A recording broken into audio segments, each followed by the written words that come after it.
Hi there. Welcome to the How to Market Your Horse Business podcast with Denise Alvarez. I am Denise, and I am so grateful that you're joining me here today on the podcast. We're continuing a conversation that I started last week, but before we get into that, I want to just quickly introduce myself in case we happen to be new friends. So I get the pleasure of serving horse business owners through my business, Storm Lily Marketing, and through that, I help you convert your website visitors into your customers through coaching, through website design and content, through email marketing strategy, and through Social Stride, my monthly membership, which you can check out on my website. All of those things, of course, stormlilymarketing.com. But I do each of these things for one reason, and that is to help you be able to do what you really enjoy and love doing so that you can be out in the barn or out in the arena with the horses that you love so much or serving the equestrians that you love so much. I know many of you are services that serve the equestrian community, and so I recognize that. I'm so glad you're here, and I really want to help you do what you love to do as well. And so that's why I have this podcast here, because I want to help you to market your horse business. And one of the ways that I do that through this podcast is to share with you some step-by-step strategies, some basic how-tos, so that you can not only see what's possible for your horse business, but also so I can help guide you through that process to make it happen. So, as I mentioned, this week on the podcast, we're continuing a conversation from episode 46. So if you have not heard the first part of that, it's okay. You can totally jump in here. And then I definitely hope you'll go back and listen to episode 46. Because we are doing a two-part series here on sponsorships. I have an amazing guest with me. Her name is India Wilkinson, and as I shared last week, she has sold more than $3 million in event sponsorships. But not only that, she's been on both sides. So she has sold sponsorships, and she has also been the sponsor, represented the company that is the sponsor to make sure those events and organizations were upholding their part of the contract and that they were each getting something great at the end of the event. And so last week, we talked specifically about event organizers, right? And how you can be a great event organizer, or even if you're a professional or you're a writer and you're looking for sponsorships, we talked about how you can increase that sponsorship revenue. Well, today we are flipping the switch and talking to you as a sponsor. So when you're a sponsor, how do you know what events are a good fit for you? How do you know how to customize that package, right? Do you want a banner? Do you want a print ad? Do you want a digital ad? Do you want to be in the gift bags? Do you want a tent? All of those different things. And sometimes it can be a little overwhelming, right? And I know we talked about this in the intro. You don't always love marketing. And so therefore, India is going to share some specific tips and strategies to help you to be able to be a great sponsor, but also to be able to get the most out of it and to know what it is you should expect as your return and what that looks like. So I hope that you will tune into this. And if you have not listened to episode 46, of course, I will link to that in today's show notes, which is episode 47. So you can go to stormlily.com/47 to check out the show notes, because there I'll also list a summary of the points that India is bringing out for us today. Now, here's why sponsorship matters. You heard India share about this last week. And so because I'm jumping into the conversation, I want to just remind you why we're even talking about sponsorships on this podcast. Because as you probably have noticed, you can hardly go to an equestrian event and not notice all the different sponsors that are there. And there's a reason. A, they're smart marketers. And so we definitely want to be smart marketers. But also, sponsorship investment truly is fueling the sport, whatever equestrian sport you are involved in. Those sponsorships are helping. They're adding the prize money. They're adding presence. They're adding PR, all of those different things. And so sponsorship has great value. I do not want anybody to look at it as just a transaction. I want you to see it as the opportunity that you have as a horse business to help support the sport that you love and that you're involved with. And then also as an opportunity for you to reach a new audience. And we will talk about those things on the podcast. But I just wanted to touch that again and just remind all of us why sponsorship even matters, why this conversation matters, and why no matter the size of your business or the niche or breed or discipline that you are involved in the equestrian world, this will apply to you and it will help you. So if you know someone who should listen, I hope that you will share it. But for now, listen in as India shares some top tips for brands and services for when you are a sponsor. Here you go.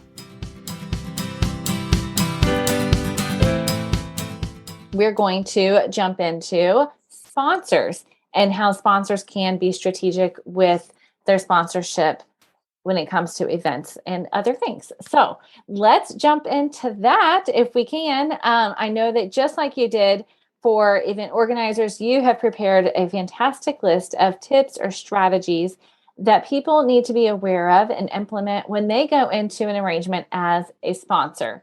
So go ahead and share some things with us, India. All right, great. So I have my 5 top tips for brands or businesses, services that are on the sponsor side. And I've went into so much detail on the other side, and sponsors can also learn from that. And this is really a more quick overview of some tips for brands. And like I said, I'm coming from a place of experience. I've been on this side as well. I've been, and I am responsible for vetting sponsorship opportunities and making sure that we're getting the most for our dollars. And I've been on that side in my past experience as well. So number 1, want to look for events that reach your target audience. So that means you need to know who that target audience is. Right. So this is really important. And I know I say that really on everyone because I do think that these total of top 10, if events could focus on those and sponsors could focus on these, all the rest will really take care of themselves. So everyone, quote unquote, is not a strategy. And that is something that actually does come up, when I've worked in the consulting world. I'm like, okay, well, who's your demographic? And they'll say, well, everybody. Yeah. Well, right? Everybody is not your demographic. So it's really important then when you're looking for a rider to sponsor, an influencer, which that's what a rider would be in our world, or an event or an association, to really define who your perfect client, your perfect customer, that perfect demographic. Who is that? Because if you can focus on that and really do a great job with that, the ripple effect will start to expand, and you'll naturally hit, other people, other demographics. But if you really get specific about that. So that's the first thing that I say to people is like, everyone is not a strategy. You have to decide who you want to support. So as a sponsor, thinking about not just what am I going to get? What am I going to get out of this? That is it. If you can shift your mindset into, who is it that I want to support? So is it the youth of the equestrian world? Is that where I want to be? Are those the future decision makers? Are they going to embrace my brand? So really thinking about who you want to support and not sell to. So those are really, really different strategies. If you're in it to sell something, that is short term. So if you want to support something, then that is long term. That's a long-term partnership. And that goes across the board. I was given an example to somebody at Wells Fargo, which is also banking, is a great sponsor for the equestrian industry. So when we were talking before about thinking outside of the equestrian world, so Wells Fargo offers a college credit card, which is brilliant. And they do it at, 0% interest, and it helps you build credit. And so of course we got one for my daughter and helping her build her credit. And I was thinking about this because like you and I said, I analyze everything, every strategy, every piece of mail. And I thought, this is so brilliant, because if Wells Fargo gets my daughter in as a customer now, why would she leave? she's going to build that credit with Wells Fargo, and they know eventually she'll also buy a home, she'll buy a car, she'll take out a second, like she could be a lifelong. And it all stemmed from the support, because that's how it comes across. They want to support our college student, not just sell to, they want to support and create a relationship. So when you're thinking about that, as a sponsor, who do you want to support? And that will really help you to define which, as I'm bombarded with sponsorship proposals, and knowing who my target audience is really helps me to define which ones I'm going to look at, which ones I'm going to say yes to, and which, or of course, have the conversation with. So if you, as a sponsor, you're just throwing stuff out there to, like throwing spaghetti against the wall and see what sticks, you're not going to even know what sticks, because you're just throwing all kinds of, you're throwing this money out there. You're trying all these different things. You're sponsoring everything that comes at you. You're never going to know which one worked. You're never going to be able to measure it. It's going to make your job so much harder. So I like the methodical approach of taking each proposal, defining it. Does it fit, who I want to target, and then start having that conversation.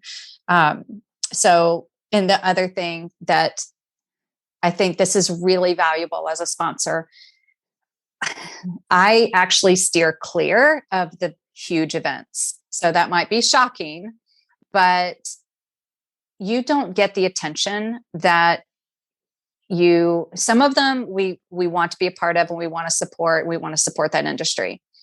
But coming as just a single event that somebody might say, well, this is the event, you have to be a part of this.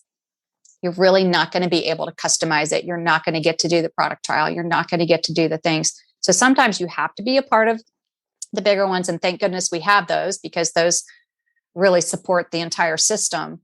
But I look for more unique opportunities. So really looking for events that are really good to their sponsors. Like we talked about, I look at their social media. I look at how they promote their other sponsors, how they support their riders. What are they doing, in return? And so when you're looking for an event to sponsor, it's not always the biggest ones. It's not the ego saying, oh, I'm with so-and-so. Really think about where those dollars are going to be used. So that's number one. Okay. I love it. Well, and when you were talking about knowing who your audience is and how, it's like throwing spaghetti at the wall, which I've said too. I think that the idea too is that it gives you a filter, right? What you were saying is when you get all these packets, then it makes your job easier, because you have a filter to be able to look at it and see, is that even a fit or not? So I think for our listeners that are hearing this, this is not the first time that they've heard me say, know who it is, who's your best fit audience, right? Who's your best fit customer? And then be intentional about going where they are and using that as a filter. Also, when you said that you shy away from large events, yes, a little bit of a shocker. So I love that. But I think also for those listening, then you can also probably breathe a little bit of a sigh of relief, right? You're not sitting there thinking, well, gosh, dang it, I don't have $5,000 in my back pocket this year just for sponsorship. So that's okay. Or 10,000, or, you thought you had to be the title sponsor somewhere. And like you said, those things are good. Those shows, those events are extremely important. And we need those sponsorships to keep those things going. It feeds the industry. But for horse businesses of all size, there are opportunities out there for you. And so don't be afraid to look past those larger events and know that it can actually be a very good thing for you. So I'm very grateful that you said that. Yes, I love that. That's a great way to look at it. Okay, take us to number 2.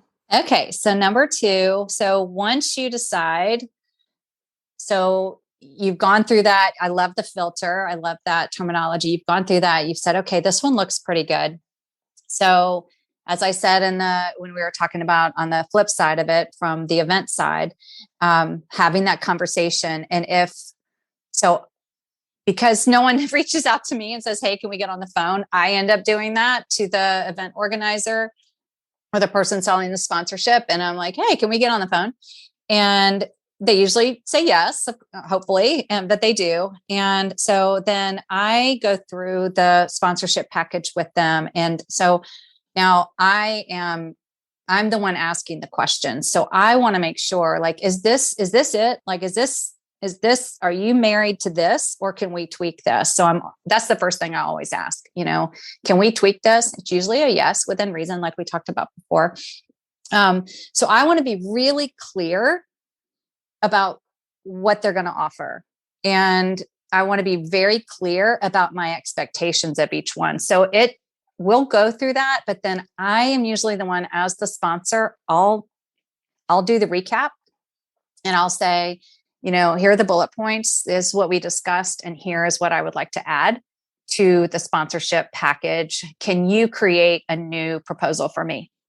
So I'm taking it on as the sponsor. Here's what I want. Here are my expectations. We've discussed this, but then I want what I advise people completely against. Don't do anything, don't and it's not that anyone would mean to not honor what they said. It's just overwhelming as an event organizer, and you may forget that you said that. Or they might forget that they said that. So I want everything in writing. So if someone says, well, yeah, sure, we'll let you, you can bring that trailer and promote that. And then you show up with the trailer and the guy at the gate is like, I have no idea what you're talking about. So you want to have that in your contract, so you want to have that everything in writing so that, and on the flip side of this, where I said that as the event organizer, you have everything written down. As the sponsor, I bring a copy of my contract. I bring a copy of emails. I have everything in a folder so that I can say, nope, actually you said it's right here. We agreed to this. So I take that on as my responsibility representing the brand, that my expectations are very clear in what I want out of that sponsorship. So I'm super clear with the event. And I'll say, if this is something that you don't think you can do, please don't tell me you're going to do it. Give them that, kind of have that conversation. And if they say, nope, yep, we'll do it. Okay. Then I want that in the contract.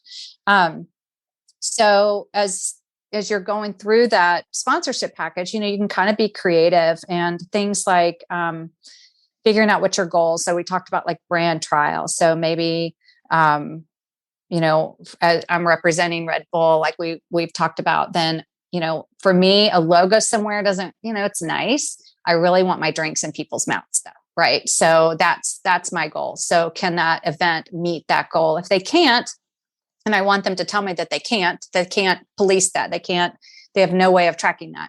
Then that might not be the right event for me. For me, as a sponsor with Main Street Market, I just sponsored my first event, and it was really fun. And I chose an event for older amateurs, which I am as a rider. And what I wanted, this wasn't anywhere on the sponsorship package. I wanted one of our cards that explained what the app is with the QR codes. I wanted those put in all of the competitor packets. She was like, sure, I can do that. But that wouldn't have been offered. It's not something that they originally offered. So as a sponsor, that's what I wanted. I wanted someone who had the QR code in front of them, could be able to scan it with their phone. Really no other way for me to do that. And so that sponsorship became very valuable to me. So I knew, and then I trust her. I know the organizer. It's at Chat Hills Eventing. I love them. I've competed there. I volunteered there. We have a great relationship. I didn't have to follow up with her. She texted me, done. Everything's in the packages. Thank you so much. But so if you see what I'm saying, as a sponsor, it wasn't in there, but that's something I wanted, and they were willing to do that. So as a sponsor, don't hesitate on asking for something if it doesn't cost the event any money. If you are asking them to put money into your sponsorship, then you're really out, you're being a little unfair. But if it's something that won't cost them anything and they can add value to the package, they're probably pretty willing to do that. And then like for banners, and this is very specifically strategic, but I am very clear about where I want my banner. So I will ask, where does the photographer sit?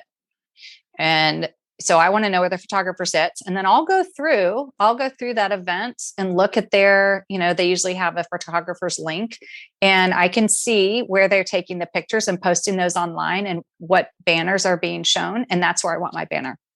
I want my banner where the photographer is sitting, and where most of those, when she puts up her gallery for people to choose their photos, I want my banner showing up.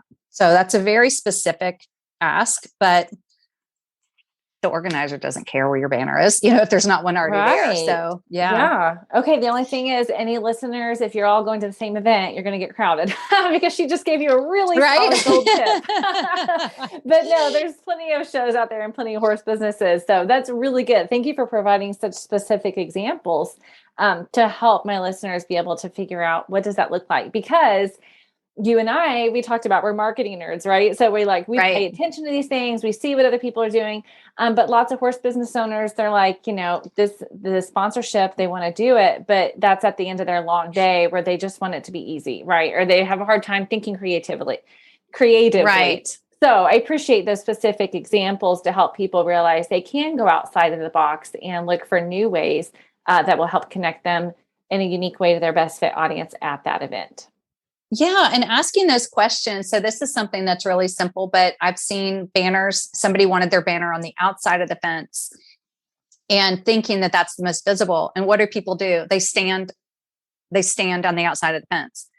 So they're standing right in front of their banner, so people can't actually see it. So you really want it on the inside of the show ring. So it's an easy thing for them to do, but it's those little things will add so much more value, to your sponsorship. And maybe like for some sponsors, they want information gathering. So maybe, how do you do that at a horse show? Well, you do a raffle, and you put on the raffle ticket, that you will be a part of X's database by filling this out. But if they can win 10 bags of feed, by putting their name in the raffle, that's so valuable to that sponsor. They're able to add to their contact list.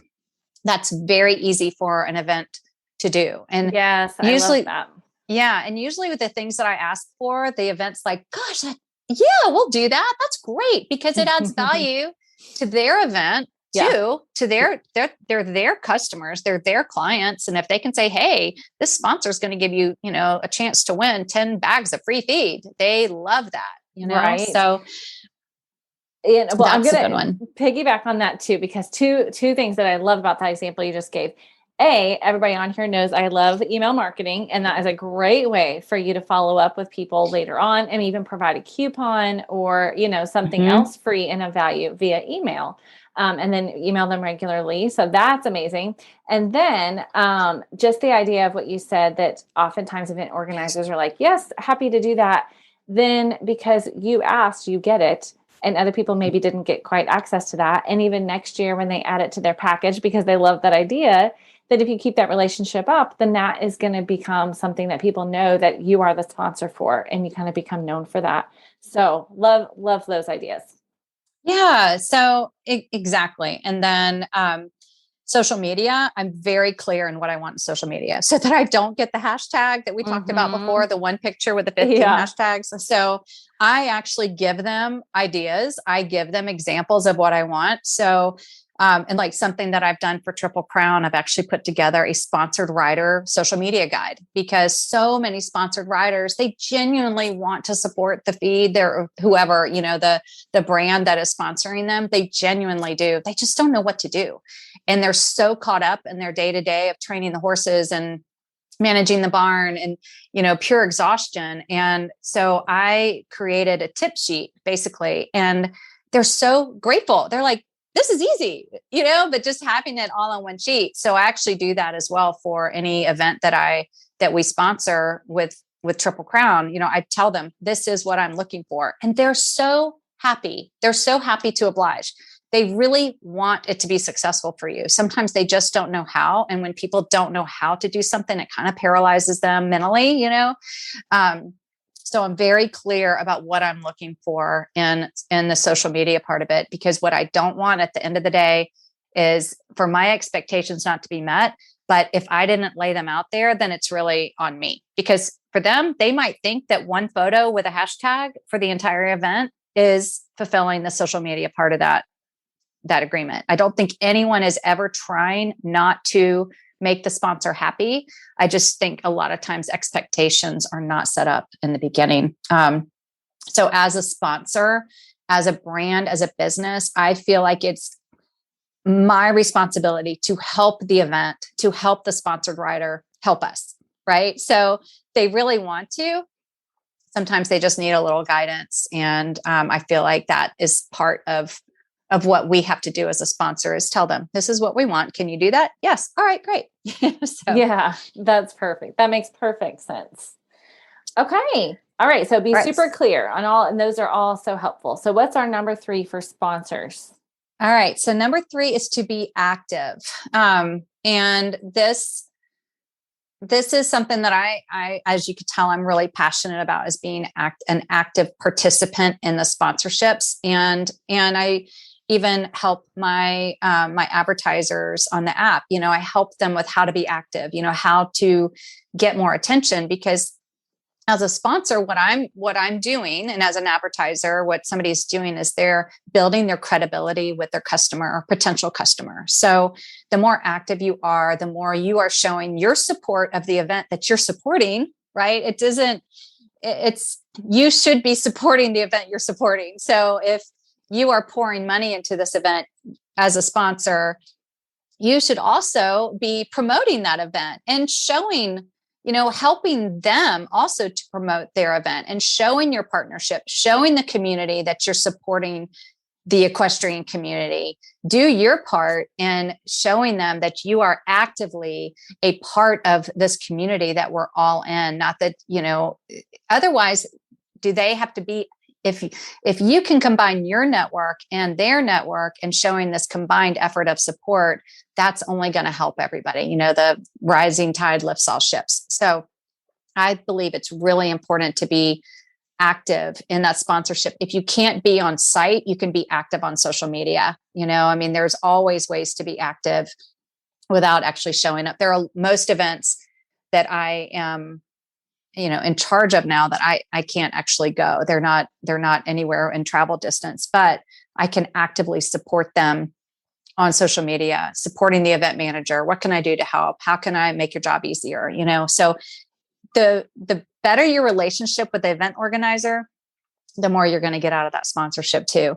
So if you're the sponsor that is saying, hey, what can I do to help you? How can I help make this event better? How can I really maximize my sponsorship? They want to help you, and they're going to want to work with that person that is actively trying, instead of the one that is complaining, that didn't set up their expectations, that said yes, but didn't really know what they were saying yes to. And then they're frustrated because they're not getting what they thought they agreed to. So I think it's really important to be active in that. And again, it's on me to share with the equestrian community that we are partnering with all of these events. That creates that loyalty, as well.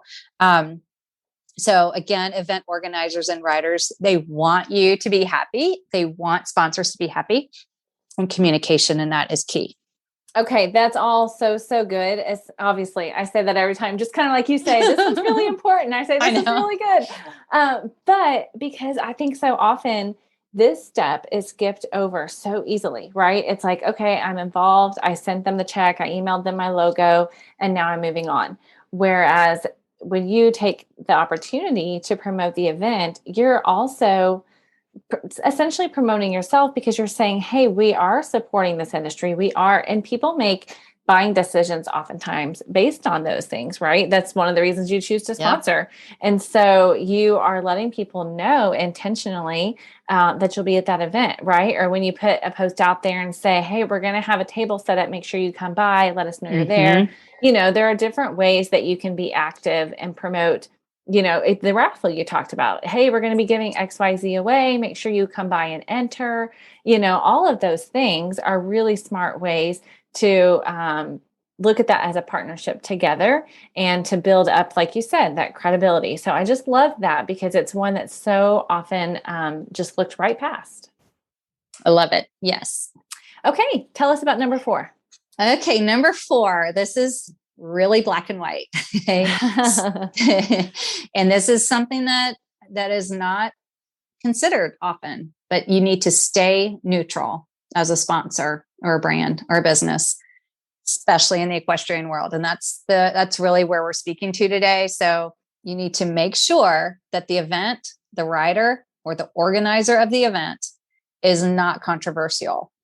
So what I mean by that, they don't have to so you can see who they are on social media. It's really easy to see if somebody is neutral on social media, or if they, are hugely controversial, or if they're aggressive.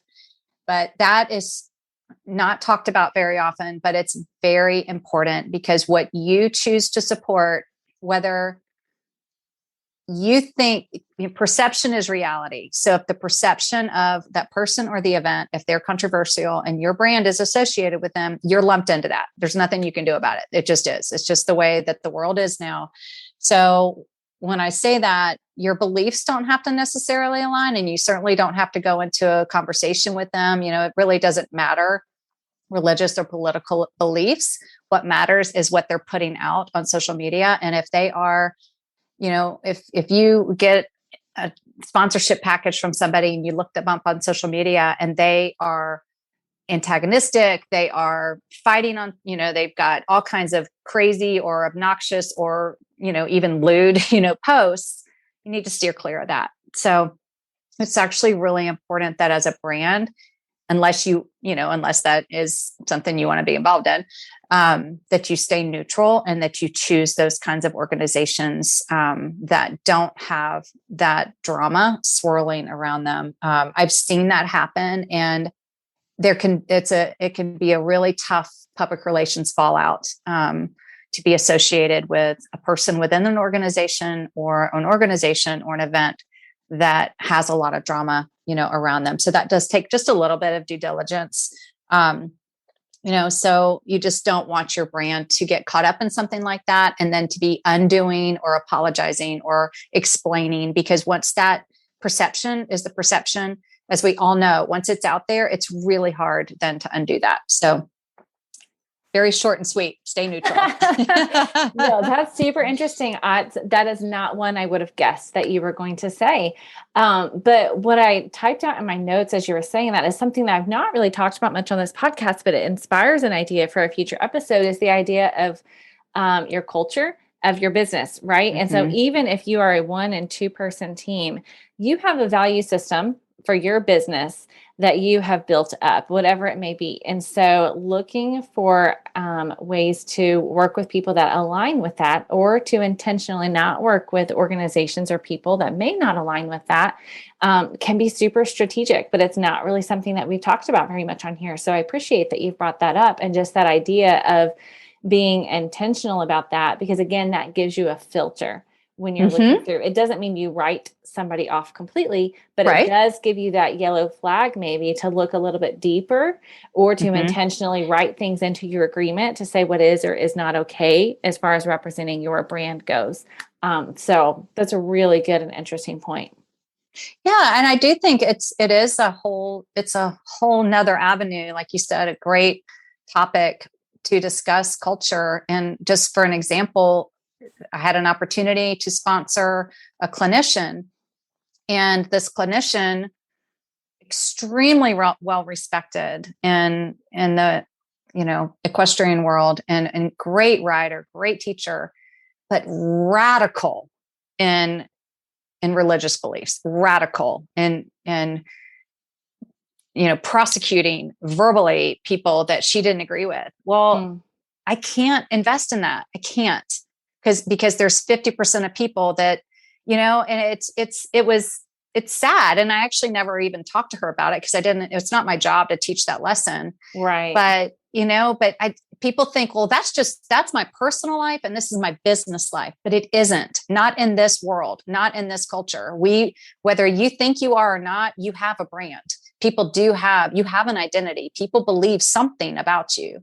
And, and like we've said, it's just people serving people. And it's really important, unless you don't care. It's maybe she doesn't care and she doesn't need the money, which is fine. I just chose to not put a brand as a part of that, because I didn't want the fallout, and I didn't want us to be attached to anything radically religious, and I am a person of faith. It has nothing to do with that.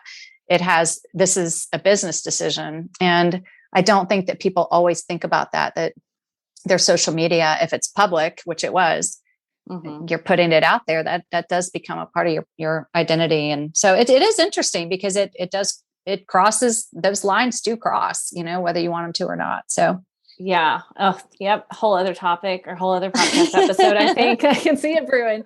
But that's so good. So I'm going to say, yeah, stay neutral and know your culture and your values, and that'll help you figure out which direction to go with that. Okay. Number 5 for our sponsors. What is your last strategy or tip for them? Okay. So, number 5, which, we talked about, I could add 5 more, but we'll stop here.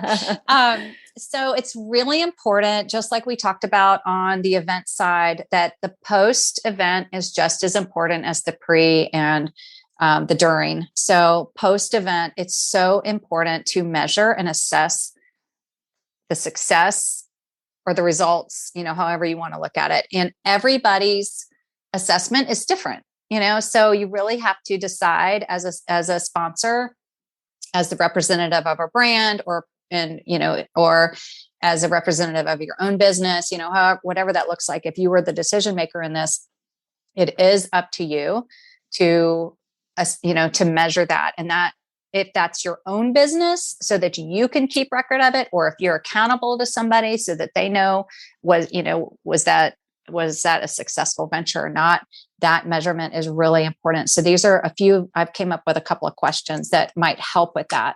And one is this is so important. Did the organizer follow up with you? And I will tell you that 100%, just like I said, that 100% did not send a thank you. 100% do not follow up. They just don't follow up. They are on to the next thing. They think, the event's over, so it's over. And that follow-up is so important. So first thing, did the organizer follow up? Did they show their appreciation? This is really important to me as a sponsor. Did they value me? Did they care? Are they grateful? I don't need a parade, but I do want to know that money meant something, that participation meant something. And if they don't do that, it isn't that simple step can keep me from sponsoring again, because if they don't value the investment that we made, why would I do it again?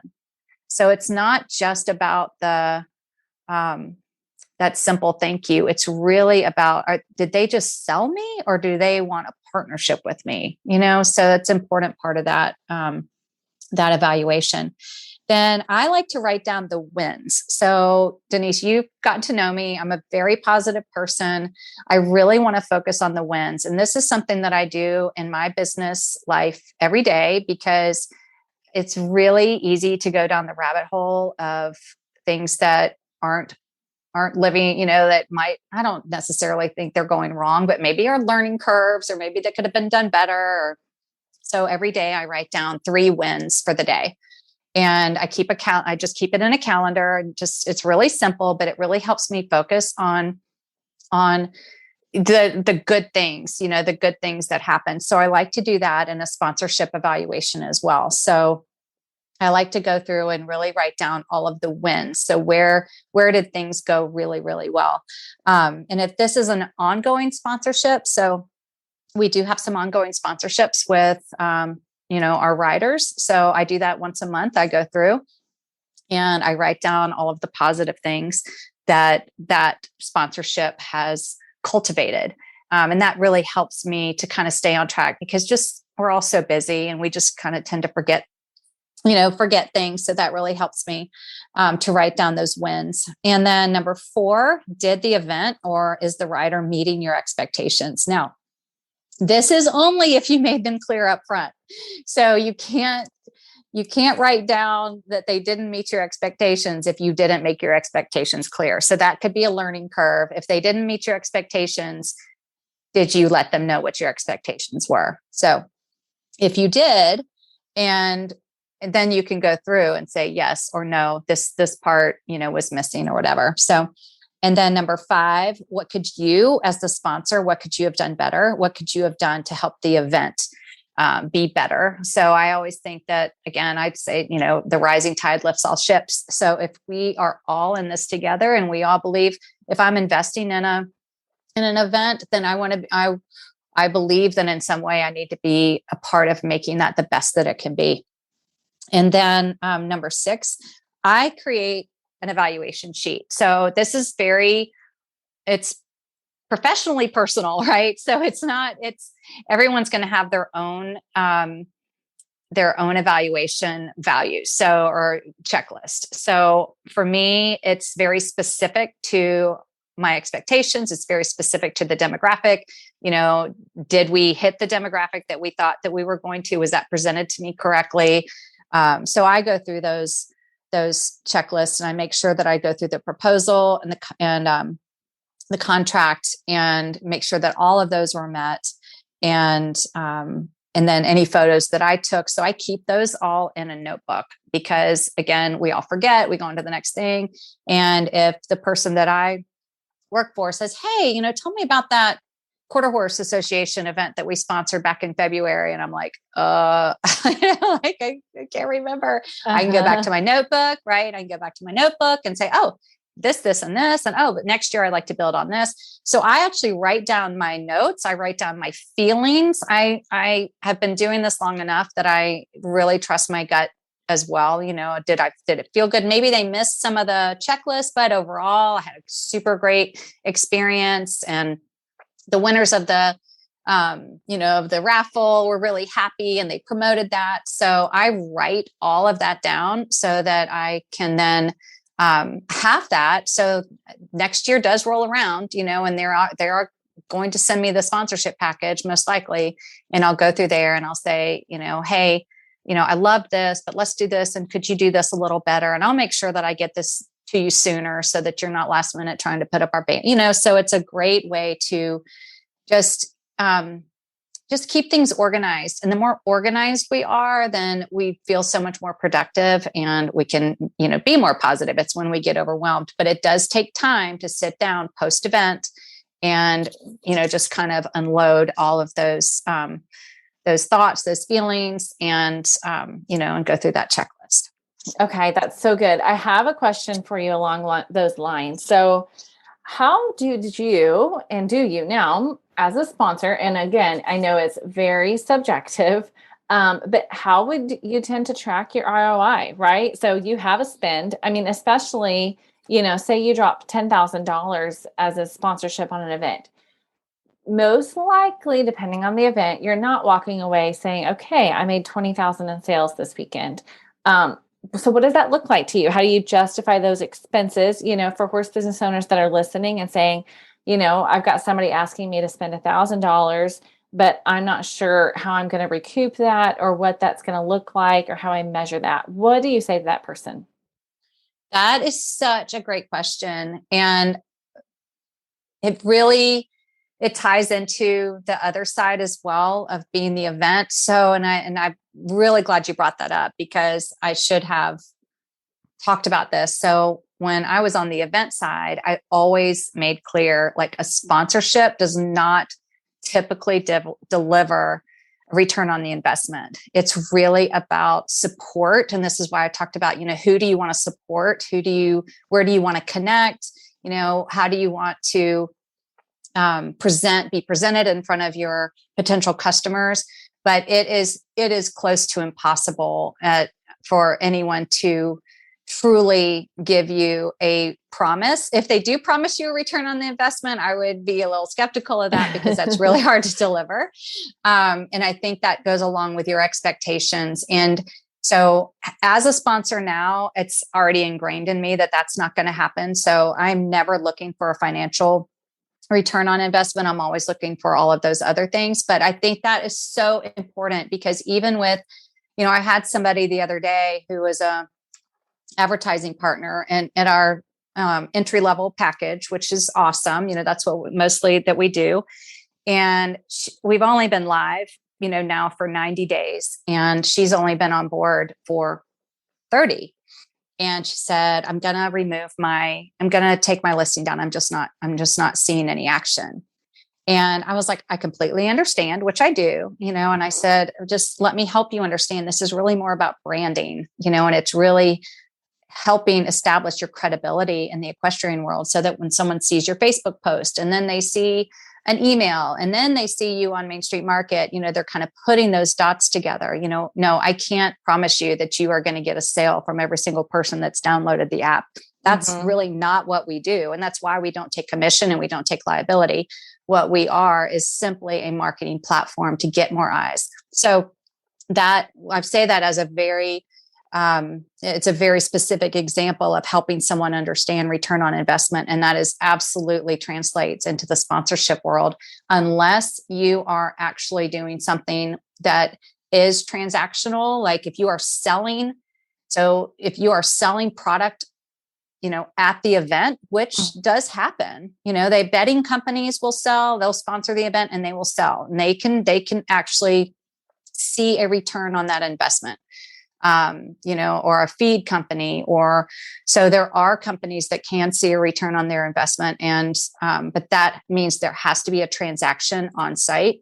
And that doesn't usually happen with a sponsorship. So as a sponsor, I would suggest, that you manage those expectations, and the pressure sometimes that sponsors put on an event for that ROI can be really overwhelming. So if you are an event, be upfront, and just say, we don't believe that we can measure up to this. I mean, it's better to not take that sponsorship money and be honest about that if that sponsor is looking for a direct return on investment, because the aftermath of that will just be really hard. If you take that money and you can't deliver, it's just not a good place to be, so I think the event should be very upfront, and that's why those expectations are so important, and it's nobody's fault if the sponsor is looking for a return and the event organizer doesn't know it, and the event organizer thinks they're doing everything they can, but then the sponsor's all mad because they didn't get their return, but nobody talked about that. So that communication is so key. And if that is, as a sponsor, if you are looking for a return, a measured return on the money that you invest, you need to be very clear with the event or the rider that is what's going to happen. Because I have represented a brand that we sponsored a rider, and the way that we did it, the sponsorship was pretty cool. For every product that she sold with her code, that's how she got paid. Okay, I was going to ask about that, if you ever do that or see it that way. Yeah, okay. It was super cool. So she was happy because it was basically like earning commission, but it was a sponsorship. Right. And it was great because, the product was getting tons of publicity, which is exactly what we wanted. And she was getting paid on every product that was sold. So it was a win-win. It was all incremental sales. But the expectations, and that is something that my clients always got with me. I really helped them to define their expectations and that they were realistic, because you have to think about sponsorship. A lot of times it's like a billboard, and where a billboard, so say a hotel puts a billboard up, they really don't have any way of measuring where, if a customer actually called them because of that billboard. However, that billboard is an absolute necessity in their marketing budget. They have to have that branding out there. They want that customer to connect and to see them, and so we know that it takes 8 to 12 touches now for somebody to make a buying decision. So that sponsorship marketing is a part of that, but that's where that expectation. See, I could just go on and on and on. I know. Well, and when you said that about the touches, I thought the same thing. I thought we've talked about that here on the podcast about, it takes multiple touches. And so truly that question of, even in social media, like, how do I get more sales on social media? Well, it doesn't always mean that you're going to post a sale post every week. And that's how you're going to track that, because sometimes it's building that trust and relationship, which then eventually results in that sale. So it's a very similar thing. So, but I think that as a business owner, I totally get they're trying to be wise with their money and say, and think that way. And so it is sometimes just reframing that thought process and what that strategy is. So good. And this has been so helpful. I just know that my listeners, no matter what niche they're in, no matter what breed, no matter what size their business, will be able to take this information and apply it. And I just love that. So thank you so much for sharing so freely and such great tips and strategies and examples. Oh, thank you for having me. It truly, truly is an honor. I have such a heart for serving others. And I genuinely love to help people succeed. And if somebody takes one tip from this and it increases their visibility or, their success, then it's a win-win for all of us. You bet. Okay. So this is episode 47 now. Our first part of the conversation was episode 46. So listeners, you can go to stormlily.com/47 and find these tips for event sponsors. And then I want to give you another chance, India, to share a little bit about where people can go to find the app that you were talking about, just in case they have not listened to the first part of our conversation and they're just jumping into this, and tell them about Main Street Market and where they can find that. Thank you. So Main Street Market is an app that is available it's in Google Play and in the App Store. And our website is mainstreetmarket.com, and that's MANE streetmarket.com. And we are an app that and I've mentioned this a couple of times, we've only been live for about 90 days. We launched in May 2021. So exciting. And basically our app provides a search engine for sales horses and equine services. It is simply a marketing platform, which it's so simple if you want to find horses or equine services in any area. So it can detect your location and you can search by location, or you can put together a buying trip, which is great. And it's also a marketing platform for sales horses and equine services. And we have advertising opportunities, on the app. And we have a sister website that was really important to me. I think I'm aging myself, but I do love to sit on my laptop and look at the big screen. So the app mirrors the website and the website mirrors the app. It's really cool. So we have those advertising opportunities. And as I mentioned the first time, I apply my experience and my expertise in sponsorships and really help propel my advertisers and really get more eyes on their horses and their equine services, and treat them like gold, because that's what they are to me. And I'm so grateful for everyone that has jumped on board and supported Main Street Market. And we're seeing, it's really cool. I'm calling them Main Street matches. And we've sold a couple of horses off the app. We've had a couple of, a farrier that I can't track all of them, but I do get some success stories. And it's really cool to start to see this really working, because our tagline is instantly connecting equestrians. And that's what I love to do. That's awesome. I love that. And so, of course, I will put those links over in the show notes as well, so that everybody can check that out. So again, thank you so much for sharing. I really, really appreciate it. And I wish you the very best of luck with your app. Thank you. Thank you. All right.